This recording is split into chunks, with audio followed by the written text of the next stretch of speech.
Guys, panoorin niyo to, grabe. Governor ng Oriental Mindoro. Inspeksyonin yung site na may problema. Napakalaki ata yung problema. Ayaw papasukin. Ngayon yan, pinilit pumasok, panay palusot ngayon yung mga nandyan sa loob. Grabe, 2023 na project, guys. Sira na. Tapos alam nyo ba nakakagulat nito? 1 billion per kilometer. Grabe. Sira na. Pakinggan natin. Ipil, ipapadeklara ko kayong persona non grata sa probinsya ko. Saan kayo nakakitang gobernador? Ayaw akong papasukin kung wala daw written permit ninyo. Ay, kasasabi lang ng kwarta kanina eh.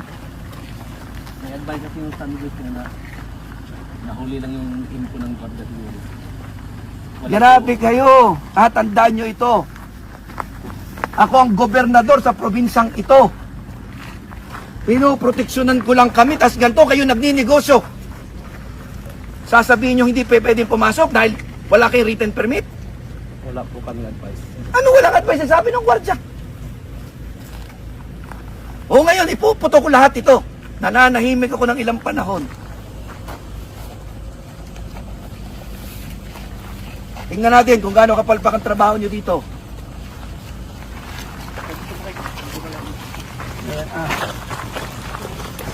Ayan, mo ha, tingnan mo ho. Closed. Closed under construction. Bakit? Pag under construction ba isang bagay, pinagbabawal na pumasok at bisitahin? Kaya nga may audit eh. O ngayon, ako nananawagan ito sa ating mga kinatawan. Wala namang project na hindi dadaan ng Kongreso. Lahat ng project dumadaan ng Kongreso. Sa ating sangguniang palalawigan yan. Ano ibig sabihin niyo po, Governor, na dumadaan sa Kongreso? So, Lahat naman ng funds dumadaan sa kanila eh. Dapat na dumadaan sa kanila, public funds to. At kung public funds to, dapat ito yung open to public scrutiny. okay. Tama po ba? Kung ito yung open for public scrutiny, ang DPWS ay under ng pamahalang nasyonal, ikastiguhin nila ngayon ito. Sinabi niyo po dumadaan sa Kongreso, may kinalaman ba mga kongresista Wala dito? ko kung sinasabing gano'n. Sinasabi ko lang, sis, dumadaan ito sa inyo kung gusto nyo malaman ang katotohanan tungkol dito.